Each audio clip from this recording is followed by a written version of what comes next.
ആരാണ് നിങ്ങളുടെ hero? Cristiano ആണോ, അല്ലെങ്കിൽ മെസ്സി ആണോ, അല്ലെങ്കിൽ മമ്മൂട്ടി ആണോ, അല്ലെങ്കിൽ മോഹൻലാൽ ആണോ, അല്ലെങ്കിൽ ബോളിവുഡ് ആക്ടേഴ്സ് ആണോ, അല്ലെങ്കിൽ ഹോളിവുഡ് ആക്ടേഴ്സ് ആണോ, അല്ലെങ്കിൽ ഇതൊന്നും അല്ലാത്ത വേറെയുള്ള സെലിബ്രിറ്റീസ് ആണോ?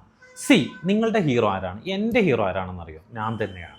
എൻ്റെ റോൾ മോഡൽ ഞാൻ തന്നെയാണ്. എൻ്റെ എക്സ്പീരിയൻസ് ആണ്.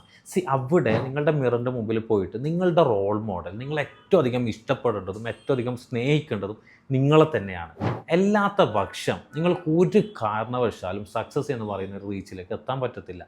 നമ്മൾ സെലിബ്രിറ്റീസിൽ നിന്നും അതുപോലെ തന്നെ പല മോട്ടിവേഷൻ സ്പീക്കേഴ്സിൽ നിന്നും പല ആക്ടേഴ്സിൽ നിന്നും ഇങ്ങനെ പറയുന്ന സർക്കംസ്റ്റൻസിൽ ഈ പറയുന്ന സർക്കിളിൽ വരുന്ന ആളുകളിൽ നിന്നും പല കാര്യങ്ങളും ഇൻസൈറ്റായിട്ട് എടുക്കാം. പല കാര്യങ്ങളും നമുക്ക് ലേൺ ചെയ്യാം. പക്ഷെ അവരൊരിക്കലും റോൾ മോഡലായിട്ടോ അല്ലെങ്കിൽ അവരെ പാത്ത് പിന്തുടർന്ന് മുമ്പോട്ട് പോകാനോ പാടില്ല. കാരണം നിങ്ങളുടെ ജേണി എൻ്റയർലി ഡിഫറെൻ്റ് ആണ്. ഇങ്ങനെ പോകുമ്പം ഇൻസ്റ്റാഗ്രാമിൽ എപ്പോഴും റോൾ ചെയ്യാം, അതുപോലെ തന്നെ യൂട്യൂബിൽ എപ്പോഴും റീൽസും വീഡിയോസും കണ്ടുകൊണ്ടിരിക്കുക. എന്നിട്ട് അന്ന് വിചാരിക്കും ഇന്ന് ഞാൻ സെറ്റ് ആവണം, നാളെ എന്തെങ്കിലും ചെയ്യണം. എന്തെങ്കിലും ചെയ്യുക എന്ന് പറയുന്ന ഒരു വിഷയമില്ല. ഒരു കൃത്യമായിട്ടുള്ള സംഭവങ്ങൾ കണ്ടെത്തി അത്യാവശ്യം സ്ട്രഗിൾ ചെയ്ത് ഒരു ചെറിയ സമയമെങ്കിലും നിങ്ങൾ സ്ട്രഗിൾ ചെയ്ത് ഒരു വിഷയത്തിലേക്ക് എത്തിക്കഴിഞ്ഞാൽ മാത്രമേ നിങ്ങൾക്ക് സക്സസ് എന്ന് പറയുന്ന ഒരു ഏരിയയിലേക്ക് എത്താൻ പറ്റത്തുള്ളൂ. ഇതും നിങ്ങളൊരു മോട്ടിവേഷൻ എന്നുള്ള രീതിയിലേക്ക് എടുക്കാൻ പാടില്ല. ഇതിൽ നിന്നും ഞാൻ പറയുന്ന എന്തെങ്കിലുമൊക്കെ നല്ല കണ്ടൻസ് ഉണ്ടെങ്കിൽ അത് എടുത്ത് അതിൽ നിന്നും മനസ്സിലാക്കിയിട്ട് എന്താണോ നിങ്ങൾ ചെയ്യേണ്ടത് അത് ചെയ്യുക.